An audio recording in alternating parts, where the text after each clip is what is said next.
আপনারা সকলেই জানেন যে আমরা এখানে মিলিত হয়েছি শেরপুর জেলার খুবই চাঞ্চল্যকর একটা মামলার তথ্য বিষয়ে আপনাদের অবগত করার জন্য। আপনারা জানেন যে গত 1 তারিখে শেরপুর জেলার শ্রীবর্দী পৌরসভায় একটা বিশাল আকার ট্রাঙ্কের মধ্যে একজন অজ্ঞাতনামা মহিলার উদ্ধার করা হয়।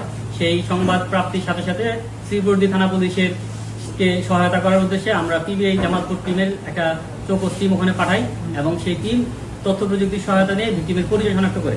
আমরা ভিক্টিমের পরিচয় জানতে পারি, তার নাম ডলি আক্তার, বাড়ি নেত্রকোনা।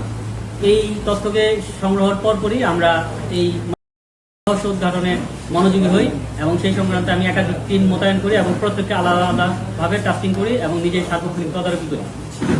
এরই প্রেক্ষিতে আমরা সর্বপ্রথম এই বিশাল আকার যে ট্রাঙ্ক, এই ট্রাঙ্ক যে রেখে যাওয়া যে পিকআপ, সেই পিকআপ শনাক্ত করি এবং তার শনাক্ত করে তথ্য প্রযুক্তির সহায়তায় এই ট্রাক ড্রাইভার আশরাফ আলীকে তার নিজ বাড়ি শেরপুর জেলার এটা হচ্ছে শ্রীবর্দী থানার ভেলোয়া ইউনিয়নে তার বাড়ি থেকে তাকে আমাদের হেফাজতে নেই।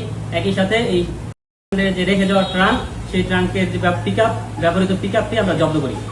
পরবর্তীতে আশরাফ আলীর দেওয়া তথ্য যাচাই বাছাই করে আমরা দুজন মধ্যবর্তী ব্যক্তি, একজনের নাম হচ্ছে হাসমত আর একজনের নাম হচ্ছে হাসমত এবং বাবু, তাদেরকে আমরা আটক করি। আটক করে তাদের থেকে আমরা আসলে মূল যে ব্যক্তি সংগঠিত করেছে সেই ব্যক্তি নিয়ামুল নাহিদ, তাকে আটক করতে সক্ষম হয়। এই আটক করার ক্ষেত্রে আমরা অনেকগুলো জায়গায় ঢাকার গাজীপুর এবং ময়মনসিংহ, জামালপুর এবং নারায়ণগঞ্জ এই সমস্ত জায়গায় অভিযান পরিচালনা করি। সর্বশেষ এই নিয়ামুল নাহিদ এবং তার স্ত্রী রিক্তামণিকে আমরা শেরপুর সদর থানার দিন পল্লী বিদ্যুতের সামনে থেকে চেকপোস্ট বসিয়ে যাত্রীবাহী বাস থেকে আটক করি। আটক করে তাদের প্রাথমিকভাবে জিজ্ঞাসাবাদ করলে তারা এর সাথে তাদের জড়িত থাকার কথা স্বীকার করে। পরবর্তীতে তাদেরকে আমরা আজকে বিজ্ঞ আদালতে উপস্থাপন করি। দুজনেই বিজ্ঞ আদালতে দোষ স্বীকার করে স্বীকারোক্তিমূলক জবানবন্দি প্রদান করেছে। একই সাথে এই যে পিকআপ গাড়ির যে ড্রাইভার আশরাফ আলী, তাকে আমরা সাক্ষী হিসেবে বিজ্ঞ আদালতে উপস্থাপন করি। তিনিও এই ঘটনা সংক্রান্তে গুরুত্বপূর্ণ সাক্ষ্য প্রদান করেন। ডলি আক্তারের সাথে নিয়ামুল নাহিদ, মূল যে আসামি অভিযুক্ত, তাদের পূর্ব কোনো পরিচয় ছিল না। এই নিয়ামুল নাহিদ ওইখানে এই শ্রীপুর তো আসলে হ্যাঁ শ্রীপুর, গাজীপুরের শ্রীপুরে ওখানে একটা টেক্সটাইল ফ্যাক্টরিতে চাকরি করতো, ওনার ওয়াইফও ওই টেক্সটাইল ফ্যাক্টরিতে চাকরি করে।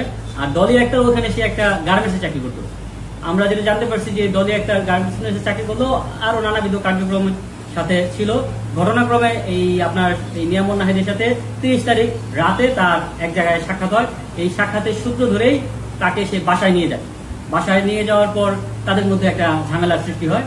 সেই ঝামেলাতে যখন সে চিৎকার চেঁচামেচি শুরু করে, তখন সে লোকলজ্জার ভয়ে তাকে আসলে এই গামছা পেঁচিয়ে। তবে মূল বিষয়টা ছিল যেখানে একটা আর্থিক লেনদেনের বিষয় আসছে। এই ভিকটিম রিক্তামণি, সে অধিক টাকা দাবি করছিল এই বর্তমান এই মামলার যে মূল আসামি নিয়ামুল নাহিদ। সে 7,000 টাকার মতো তাকে দিতে রাজি ছিল, কিন্তু তার দাবি 20,000 টাকা হয়। তার কাছে টাকা না থাকে, সে যখন বেশি চিল্লাপালা করতেছিল তখন ওই লোক জানা জানি এবং লোকলজ্জার ভয়েই সে আসলে ঘটনার আকস্মিকতায় ভিকটিমের গলায় গামছা পেঁচিয়ে ধরে এবং এক পর্যায়ে ভিকটিম